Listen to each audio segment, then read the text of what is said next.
homeowners. A pair of bills headed to the governor's desk could help regulate home and auto insurance. Capital News Illinois reports the legislation would ban insurance companies from raising premiums by more than 10% without prior notification.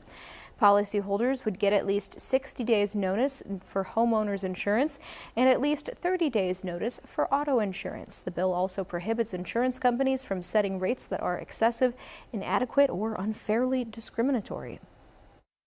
This is a great bill for affordability for our consumers.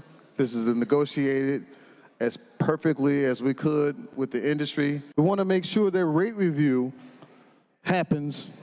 We also want to make sure that consumers are not getting hit with price after price increase.